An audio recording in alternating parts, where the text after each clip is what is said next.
سلامونه زما خوتو ملدرو نن غواړم د یو چوره مهمه موضوع په خبره وکم هغه موضوع چې زموږ د ټول نه بنسټ جوړوي د پلار او زوی ترمنځ اړیکه هر خلک فکر کوي چې د پلار رول یوازې په نصیحت کولو امر ورکولو کې خلاصه کوي خو نه دا خبره تر د ټوره جوړه ده پلار کدل یوازې دا نه دی چې زوی ته ووایي دا وکړه او هغه مکو اصلي خبره ده چې ته د خپل زوی لپاره یو ریښتینی ملاتړ او د پایو غاتشه کله چې هغه په ژوند کې له ستونزو سره مخ کوي باید پوه شي چې یو فوق شته چې تل به یې ترڅنډ ولاړ وي او هغه ته به غوږ نیسي د پلار رول یوازې د نصیحت ورکول نه دی بلکې زوی ته ریښتینی تکیه او ملاتړ ورکول دی ته د هغه لپاره د غر په شان کلک ودره کله چې دنیا ورته سخته شي باید ستا په وجود کې آرامي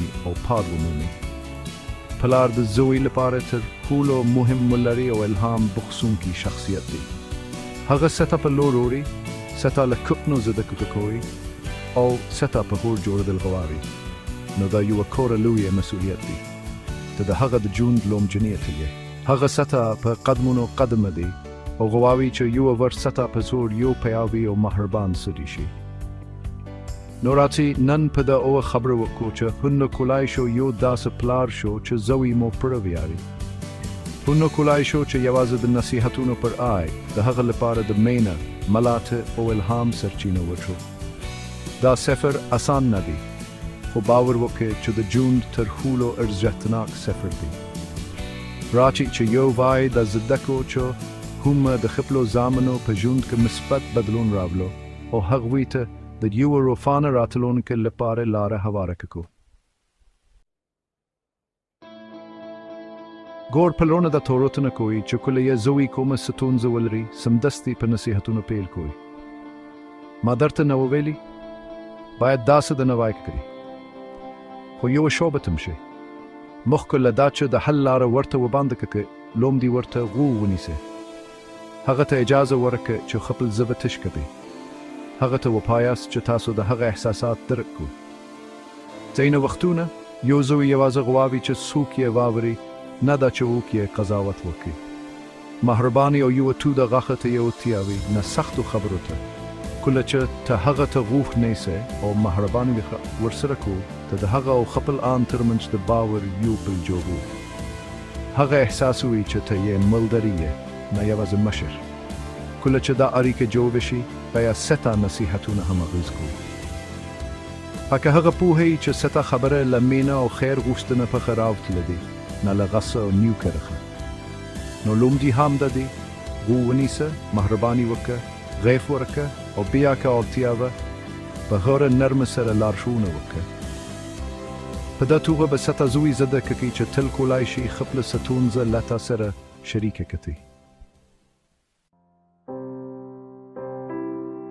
ماشومان په تانه چې اول زامن هغه هنه زده کوي چې ته یې ورته وای بلکې هغه زده کوي چې ته یې په خپلو سطر شو ویني چې ته یې کو ته کولای شي خپل زوی ته سلله ووایي چې له نورو سره ښه چلند کو خو که هغه ویني چې ته له خپله مرمنه خاونجیانو یا په بازار کې له خلکو سره په غصه او با احترام خبره کو ستا خبره به هټ ارزښت ونه لري هغه به ستا عملونه کاپی کوي نه ستا خبره نو که غواړې چې زوی د یو مهربان با ادب او مسؤلیت منونکی انسان شي لوموم دی باید په خپله داسې شي ستا کتنه ستا د زوی لپاره تر ټولو لوی درس دی که ته په کور کې د ستونزو پر مهال آرامي او منطق کارو هغه به هم زده کړي چې هون به خپل احساسات کنټرول کړي که ته د نورو مرسته کو او د هغوی درناوی کو هغه به هم یو خواخوږي او د احترام و شخص جوړ شي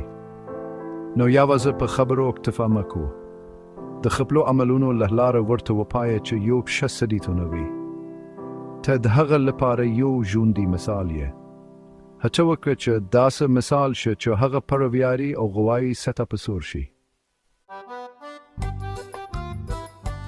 یو له سترو ننتونو پخه چې پلرونه ورسره مخ کوي دا دی چې هونه خپل زوی ته د خپلواک او مسؤلیت احساس ورکړي مو غواړو چې هغوی له هر تېروتنه او خطر هغه وساتو، خو که په هر کار کې یې مداخله وکړو، مو په حقیقت کې د هغوی د شخصیت وده وژنو.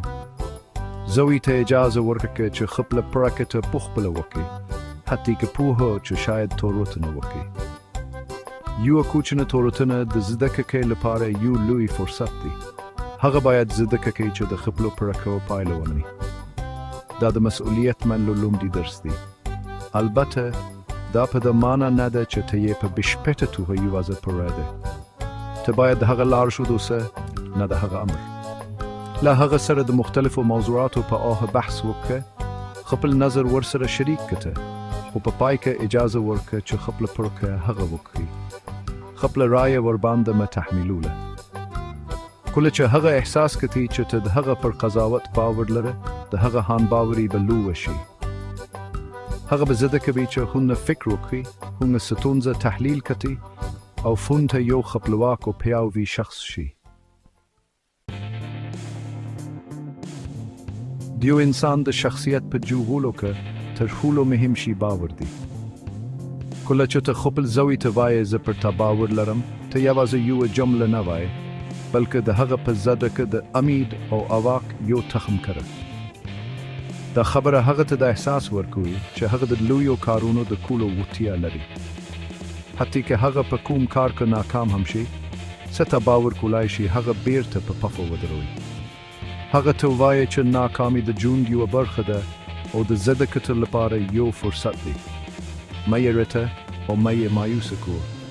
کله چې زوی تېروتنه کوي، څه ته غبرګون د هغه د راتلونکي شخصیت لپاره پوره مهم دی. که ته په غصه شه او هغه ته ووایې چې ته هغه کار سم نشې کولی، ته د هغه خان باوري له منځه وبا. خو که ته ورته ووایې کوب چې د سوه راته چې وګورو چې سم و غلط کتل او بالعل یې هونه څه کولی شو، ته هغه ته د ستونزو د حل کولو او بیا هڅه کولو درس ورکوي. څه ته ملاتړ او باور هغه ته د جرئت ورکوي چې په ژوند کې خطرونه ومني، نو تجربه وکړي او له ناکامیو هغه ونګار شي. کور خلک فکر کوي چې له زوی سره د شویوي کې جوړولو لپاره خرانو حالیو یا لویو سفرونو ته اړتیا ده. خو حقیقت دا دی چې تر ټولو قوي اړیکه په ساده او کوچنیو شوبو کې جوړه سي. هغه شوبه چې شاید ډېره مهمه نه ښکاري، خو په حقیقت کې د زړه له تله وي. یوه ساده ماښامونه چې تاسو د وایي یو های کینه او د ورته د پښو په اړه خبرې کوو. یو کوچنی مجلس، یوه خوټه لوبه یا حتی په یوه ټوکې باندې کڅه خندا، دا ټوله شوبه ستاسو ترمنځ د مینه او باور ریجه غجوي. هڅه وکړه چې په ورځ کې لږ تر لږه یو په دقیقه یوازې خپل زوی ته انتشه کړئ. موبایل او نور ډیسټراکشنز یوه خواته کړه او په پوره پام سره ورته غوږ شه. له هغه د هغه د ملرو، سوونجي او خوبونو په اړه پوښتنه وکړه. دا کوچنۍ شوبه هغه ته د احساس ورکوي چې هغه څه ته لپاره مهم دی. دا هغه شوبه دی چې کله هغه لوی شي، د خپل ژوند د تر ټولو ښو خاطرو په توګه به یې یاد وي. دا ساده خو ریښتینې شوبه د پلار او زوی ترمنځ داسې یو نه شلېدونکی تار جوړوي چې د ژوند هیڅ توپان یې نشي پوره کولی. څه ته زوی لوی شي او نه د ور تر بله پچله کوي، هغه به داسې پوښتنه او ستونزه ولري چې شاید ته یې تصور هم شې کولی.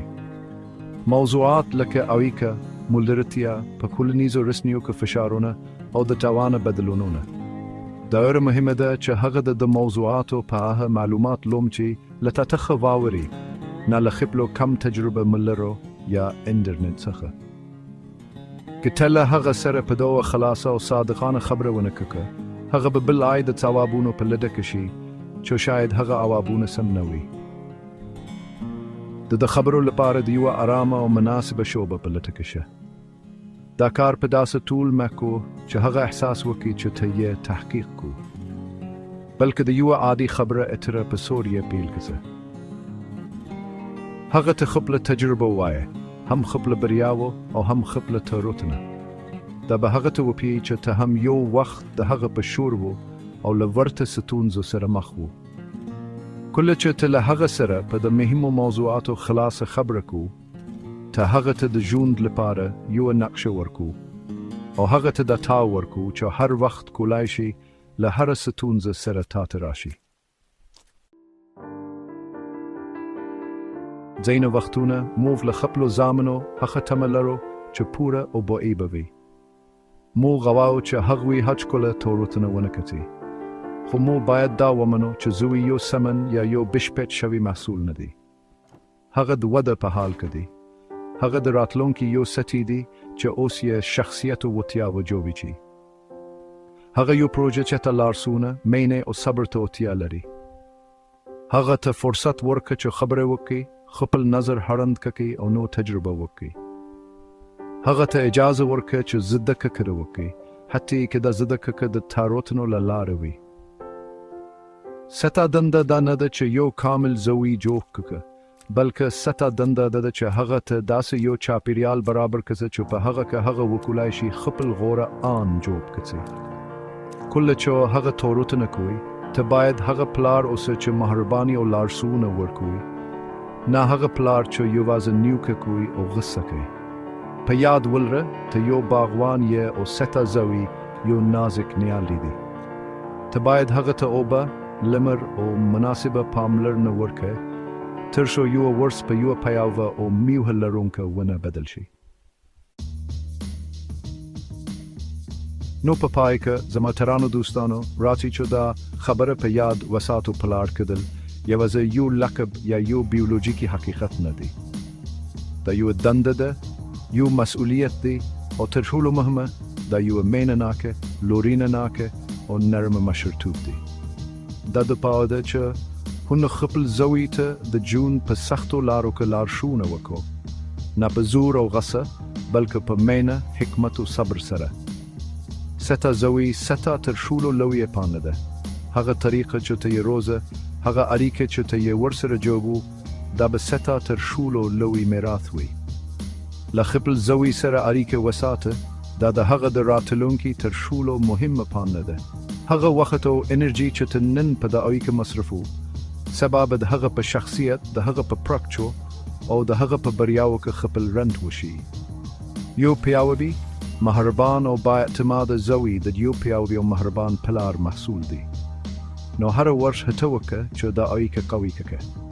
ورته غوږ شه، ورسره وخانده او ورته وښایه چې ته تل د هغه تر شا یې، مهمه نه ده چې ښه پرځای. او یو وروسته خبره هغو کسانو ته چې شاید پلار یې په ژوند کې موجود نه وي. دا کار مهمه ده چې یو اوان هلک په خپل ژوند کې یو نارینه الهام بخښونکی شخصیت ولري. که پلار نه وي نو یو اکا، ماما، یو فسوونکی یا یو بل لارښود کولای شي دا تشه ککه کړي. هر اوان هلک یو پیاوړی نارینه الو ته اړتیا لري چې ورته سمه لاره وشي. نو که تاسو داسې څوک پیژنئ، د هغه لپاره هغه وکړئ. ستاسو له پاملرنه کولای شي د هغه د ټول ژوند مسیر بدل کړي. مننه چې له ما سره وئ.